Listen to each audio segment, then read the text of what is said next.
kids, you better come running. It's old Smiling Eddie and his Buster Brown gang.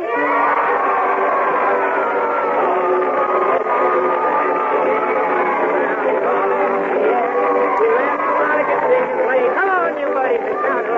Buster Brown, come on. Hello, kids. Hello, Mother. Hello, Daddy. Hello, Grandmother. Hello, Granddad. Aunts and uncles and nieces and nephews and brothers and sisters and cousins and pets. And everybody, this is your old buddy Smiling Ed and his big Buster Brown gang getting set for another good old Saturday jamboree. And we're going to have more fun than a barrel of monkeys. Just wait till you hear my exciting Indian story for today. Boy, oh boy, we're all here. Yes, sir, just raring to go. How are you today, Squeaky the Mouse? How are you? Oh, you're all right. Yeah, you're the cutest little mouse there is. We're going to have a tune on your little magic music box after a while, too. And if old Froggy the Gremlin bothers you today, I'll sprinkle so much salt on him, well, we'll all be able to see him, and then we'll grab him and give him a good spanking. I know a riddle, I do. Oh, there he is now. Froggy, you had better be good today. I know a riddle, I do. Well, you can just keep it to yourself. We don't want to hear it. Don't you want to hear it? Don't you? No, we don't. Then I'll tell it to you. I will. How can you keep a rooster from crowing on Sunday morning? How can you? What'd you say? How do I know? How can you keep a rooster from crowing on Sunday morning? Cut his head off Saturday night. Well, for goodness sake, such a riddle. Even old Grandy laughed at that one. Well, that'll be enough from you today, Froggy. Meow. Well, midnight, you nice old tabby cat, you. I was wondering where you were. Well, I wish you'd look. Midnight has on her new Buster Brown shoes. I bet she's going to dance to the music box today, aren't you, Midnight? Meow. Well, that's just swell. Midnight and Squeaky get lots of letters about their dancing, too. I just mailed myself a letter. I did. Well, listen to that. You just mailed yourself a letter, Froggy. Well, what did you say to yourself? How do I know? How do I know? I won't get it till tomorrow. I won't. Oh, Froggy, if you don't get out of here. Well, what'd you say, Grandy? Oh, Grandy says, I'm sleepy. Well, the very idea. We can't have any sleepy folks around here. Hey, kids, shall we wake old Grandy up with a song, shall we, huh? Okay, let's wake him up with a good old army song. Come on. Company! The other day I catched a beat of a friend of mine. He'd been in camp for several weeks, and he was looking fine. His muscles had developed, and his cheeks were rosy red. I asked him how he liked the life, and this is what he said. Oh, how I hate to get up in the morning. Oh, how I'd love to remain in bed. For the hardest blow of all is to hear the bugler call. You gotta get up, you gotta get up, you gotta get up this morning. Someday I'm going to murder the bugler. Someday they're going to find him dead. Oh, I'll amputate his reveille and step upon it heavily and spend the rest of my life in bed. Hey, soldier, time to get up. Oh, Mother, I don't want to get up. I'm sleepy. Come on, soldier, come on. You'll be late for school. Oh, why does that feller have to get up so early? Gee whiz, I'm sleepy. Oh, how I hate to get up in the morning. Oh, how I'd love to remain in bed. Oh, the hardest blow of all is to hear the bugler call. You gotta get up, you gotta get up, you gotta get up this morning. Oh, boy, the minute the battle is over. Oh, boy, the minute the foe is dead. I'll put my uniform away and move to Philadelphia and spend the rest of my life in bed.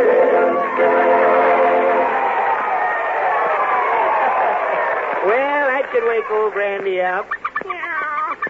What's the matter with you, Squeaky, in Midnight? Oh, yeah, I see. Oh, you want to play your little music box. Well, I don't know. I'll ask the kids about it. Hey, kids, shall we let Squeaky and Midnight play the music box now, huh? Okay, all right, Squeaky, get over there and wind it up now. Say, are you and Midnight ready to dance when the music box plays? Meow. Sure, I see you have your little Buster Brown shoes on so we can hear the taps. All right, Squeaky, get over there and wind it up. It's over on the top of the piano. Wind it up. There he goes. Yeah, he's going to wind it up. My goodness. Oh, dear, he's got a great big grin on his little old mousy face. That's enough. Now you'll break the spring. Wait a minute. Whoop, hold on, whoop. Yeah, that's it now. Midnight. Meow. Come on, I want you to press the button so the music box will start, will you? Meow. There she goes. She pressed. I don't know where it's going to run or not. It's moving. Something moving in there. Yeah. Something's going to do it, I guess. There it goes. Oh, my goodness, will you listen to that? That sweet low twill. Isn't that a crazy song? I know that. Oh, sweet low twill, puffing on cornfield. Sweet low twill, whittling on wood. Sitting there wishing he could go fishing over the hill. Sweet low twill. Uh-oh. There they go. Oh, my goodness. Squeaky and Midnight dancing on the piano. Don't it look cute dancing there? Yes, oh, there they made a big turn.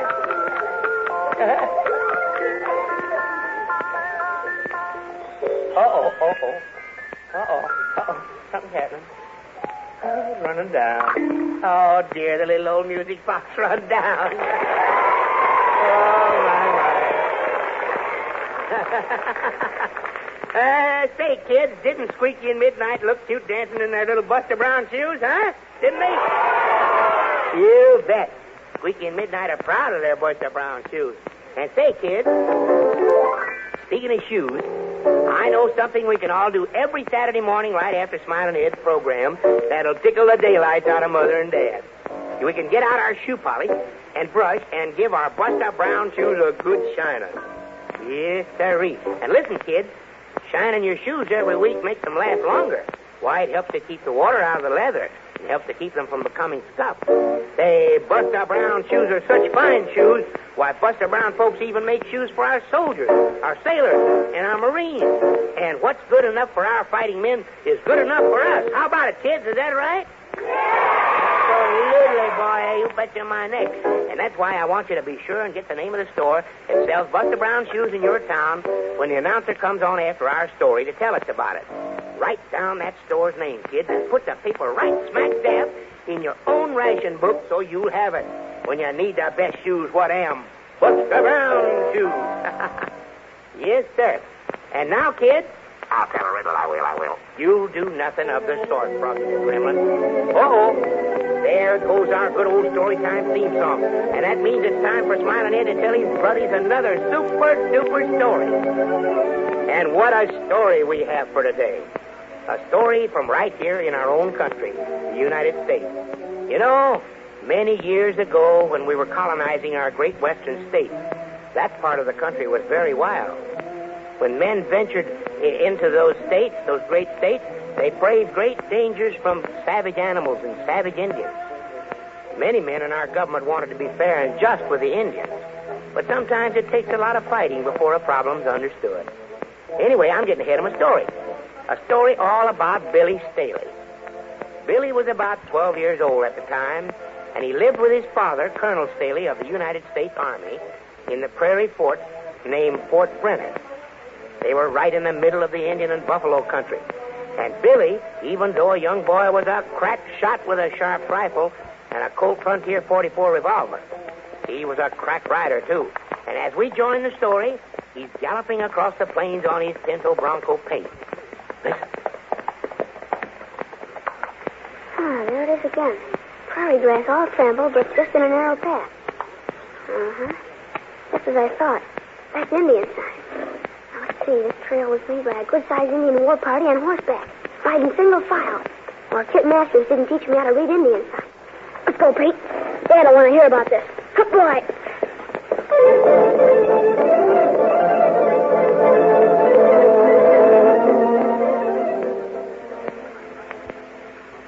Excuse me, Colonel Staley, but Caleb Forbes is out here to see you. Good. Send him in. I asked him to come. Yes, sir. Come right in, Mr. Forbes. Thanks, Corporal. Well, how do you do, Colonel Staley? How are you, Caleb? Glad to see you. Sit down. Thanks, Colonel. What's on your mind? Good news, Caleb. I think the Indian wars will soon be over in this area. Eh? What?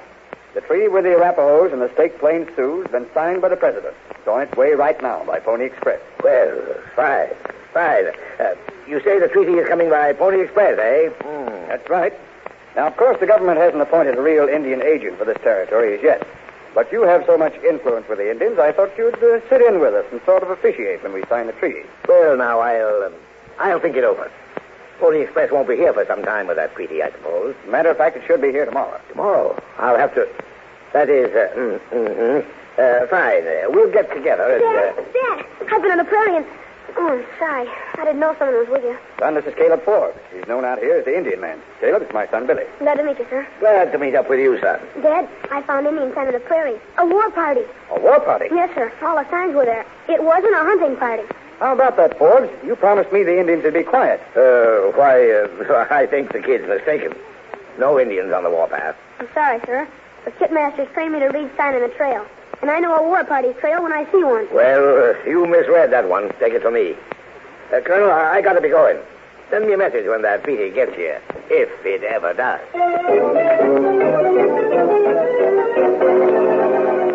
Holy smoke, a war party of Indians starting out, just when the treaty is almost there. Personally, I think Billy was right, and it was a war party. And another thing, kids, I have a funny hunch this Caleb Forbes is a crook. We see him now riding up to an Indian encampment. How? Chief Santa Claus, I have much news. Good. When we fight soldiers, huh? Maybe pretty soon. Bad things happened. Bad? What happened? Great White Father in Washington sends paper of peace. Panther no like that. That make Chief Thundercloud happy. Yeah, I know. Chief Thundercloud wants peace with the whites. You want war. And Thundercloud is the real leader of your tribe. Plenty bad. Thundercloud make Indians leave warpath. No fight soldiers in fort when paper come. Okay, Panther. Want to listen to me? Panther, listen. Me want warpath. Young brave want come with me. Make fight with soldier. Plenty scalp. Plenty wampum. Right. Here's what we do. We get ready to attack the fort right now. This morning there was a load of gold bullion brought there by wagon trail. We raid the fort. Massacre everybody in it so they can't talk later. And we're rich men. Understand? That's good. But how about paper of peace, Thundercloud go to fort this morning. Soon's a colonel call him come. Say, Thundercloud, you come. We sign paper of peace.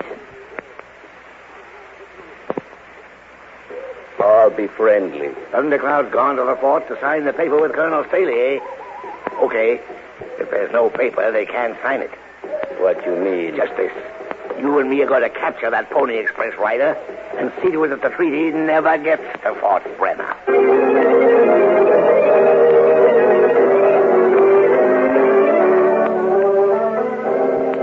Hey, would you listen to that? I guess we were right, huh? That old Caleb Forbes is a downright crook. Isn't this a swell story, kids, huh? You like that? You bet your life. You bet your life. Old Smiling Ed has a million good stories for his buddies. And we'll finish our story in just a minute. But, kids, did you ever have someone get all your fingers in his hand and squeeze until they hurt? Sure you have. You've done that. And that's just what happens to your toes when you try to walk around in shoes that are too tight for you. But when your Buster Brown shoe man fits you with Buster Brown shoes, ha-ha, boy, oh boy, they fit you to a T, with plenty of room to let your toes grow straight as they should. So, before you buy shoes, just look inside the shoe for that good old name, Buster Brown. If that name isn't there, you just say, hold on there, Mr. Shoeman. I've got to have genuine Buster Brown shoes. Yes, sir. Tell him you're old Smiling Ed's buddy and you mean business. And, kids, be sure to have your pencil and paper ready to put down the name of the store in your town that sells Buster Brown shoes when the announcer tells you about it in a few minutes. Remember, put that paper right in your own ration book where Mother can see it. We can't afford to make any mistake about Buster Brown shoes because we're buddies and we stick together.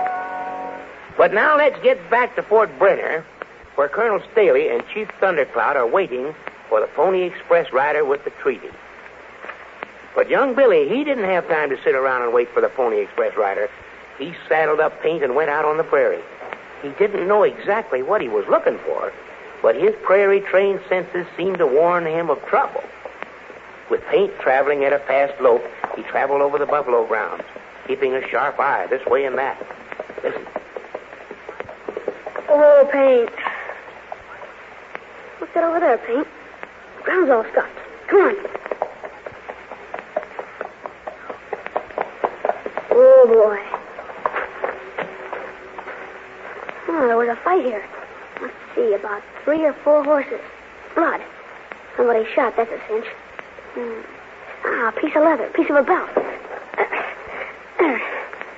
No, a strap. And a buckle of stamp USM, United States Mail. The Pony Express man. Come on, Paint. We're following this trail.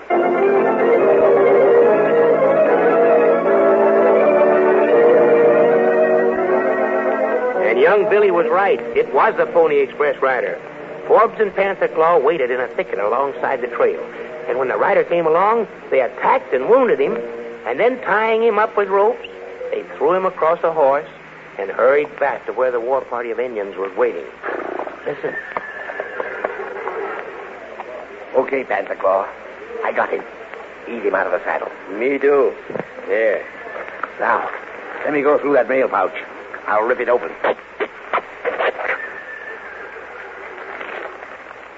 There's nothing in here that looks like a treaty. Maybe him already been to fort. Leave paper of peace with soldier, No, I don't think so. Couldn't have gone to the fort and then been where we jumped him. He might have that treaty hidden somewhere. We'll tie him up in this thicket here. Nobody will find him. We can come back to him after we've attacked the fort. Let's go.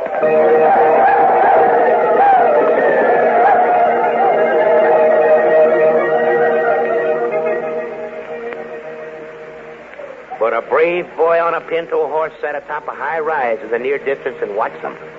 He reined his horse down behind the rise as the Indians mounted and galloped off to raid Fort Brenner. Then he put the pinto into a lope and headed straight for the thicket. Yes, it was Billy Staley. Listen. Oh, there, boy. Now, stand, boy. I'll walk into the thicket here. What? Who's that? Help. Help. It's the Pony Express rider. Over there. Oh, wait a minute, sir. I have those ropes cut in the jiffy. You're wounded. War party. Indians. Where they go? To raid Fort Brenner. No, they can't. Treaty. I've got treaty. You had a treaty, but I saw that crook Forbes take your mail pouch. So I suppose he's got it now. No. Treaty hidden in my boot. Take it. Hurry. Stop massacre. What? There's a treaty in your boot? Oh, boy, wait till I take this to old Thundercloud. He'll get the rest of his braves and make old Caleb Forbes look sick.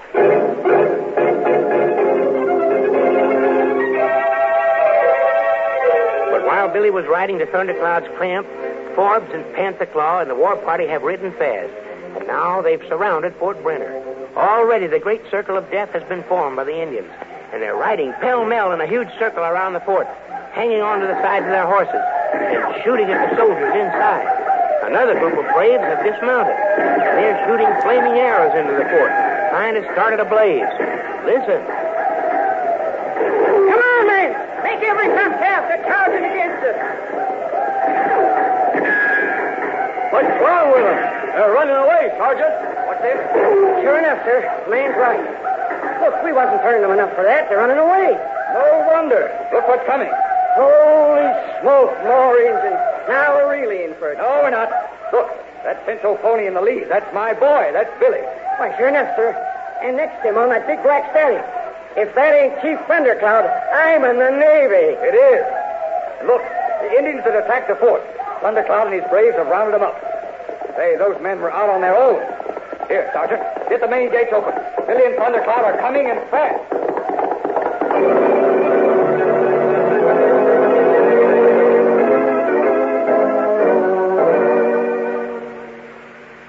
And to Chief Thundercloud, we owe our lives. He came in the last moment. We could not have held out much longer. Thank you, Chief Thundercloud.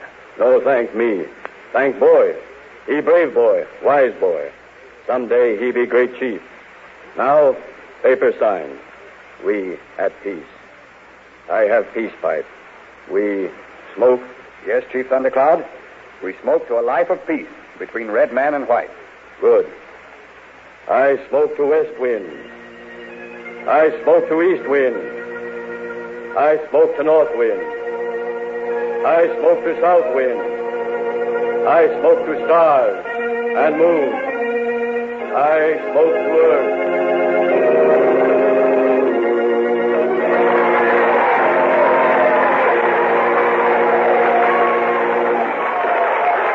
Well, stay there, kids. I hope you like that story. But that little old Billy sure used his head. Of course, Billy was trained to the prairie in the ways of Indians. But he did all a grown man could do because he was ready when an emergency arose. And you know, kids, we can be ready, too, when big things come up in our lives. We can see that we have a good, strong body by eating all the food Mother sets before us and getting plenty of good sleep. We can study at school so that we be plenty smart and know how to handle things that come up. Oh, for goodness sake, looks to me like something's coming up right now. What on earth is this? Here come elephants, tigers, monkeys, pigs, chickens, cats. Oh, for heaven's sake. Here come all the animals in Uncle Noah's Ark. A long, long time ago, that's all you kids should know.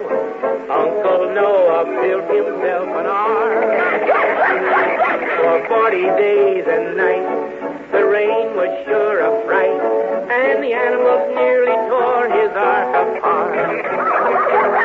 Well, the ducks went quack, the cows went moo, the rooster, he went cock-a-doodle-doo. The old tomcat sure raised an awful row. Midnight, meow. The old pig squealed, the billy goat cried, old bullfrog said, "Please rain we've had. Uncle Noah's Ark, the madhouse now." Well, the horses and cattle and fowl up the air. Why, even the long-eared old donkey was there. Well, the ducks went quack, the cows went moo, the rooster, he went cock-a-doodle-doo. All was there in Uncle Noah's Ark. Well, the ducks went, the cow went, the rooster went. Yeah, the old tomcat sure raised it all around. Mitty, meow. The old pig, the billy goat, the bullfrog said, "We can raise we've had. Uncle Noah's Ark, the madhouse now." Well, the horses and cattle and all of the air. Why, even that old long-eared donkey was there. Well, the ducks went, the cow went, the rooster went. All was there in Uncle Noah's Ark.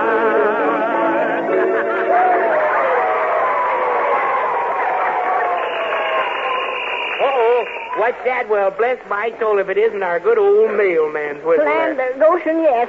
Give me a hand with these here sacks, Okay. Smiling Ed. Oh, dear, must be 100,000 letters in here. Oh, no, Mr. Mailman, there couldn't be that many letters there. Well, maybe not, but I bet there's 1,000,000 of them anyway. Oh, for goodness sake. Well, I don't care for the trillion of them. Everybody and sweetheart of mine who wrote me for our super-duper official Buster Brown birthday card will get one. You can bet your neck on that. And say, kids, if you're having a birthday, whenever you're having a birthday, sit down and write right after our program and write old Smiling Ed in care of the station you're listening to right now for your very own Buster Brown birthday card with all our pictures on it. Just tell me how old you are, and I'll send it to Calhoun. Yes, sir. And now we're all going to sing our official birthday song for all you birthday havers. I want you to stand up wherever you are out there for you're having a birthday. Here we go. Happy birthday to you, Squeaky. Froggy. Happy birthday, I say. Happy birthday to... Now all together, everybody. Happy birthday to you. Happy birthday to you. Happy birthday, dear buddy. Happy birthday to you. Yes, sirree. Happy birthday to all my buddies and sweethearts.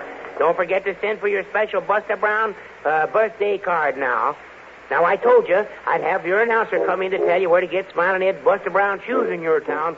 Grab your pencil quick, kids, now, and write down the name of the store, because here it comes. I'll be back in just a minute. Come on in, Mr. Announcer. Yes, Smiling Ed, I'll tell your buddies how to find the store that sells Buster Brown shoes. It's easy, kids. Just pick up your telephone book, then turn to the yellow pages till you come to the heading of shoes. There you'll find the name Buster Brown, and under it, the name and address of the store nearest you that sells Buster Brown shoes. And here's another way to find the store that sells Buster Brown shoes. Look on the radio page of your Friday evening newspaper.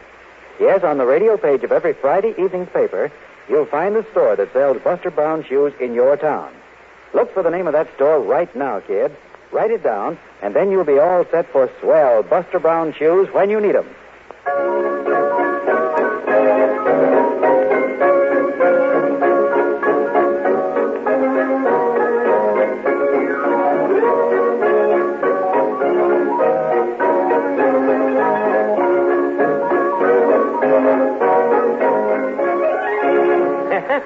You betcha, kid. Hang on to the name of that store.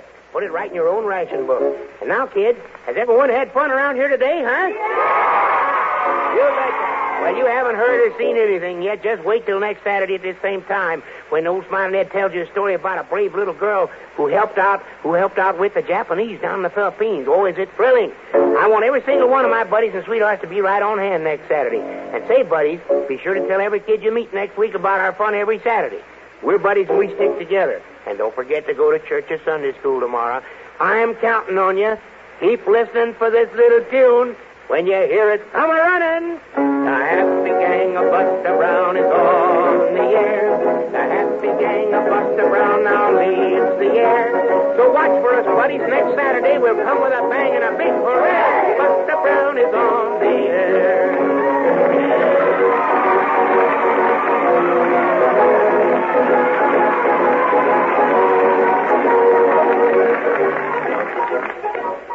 This program came to you from Chicago.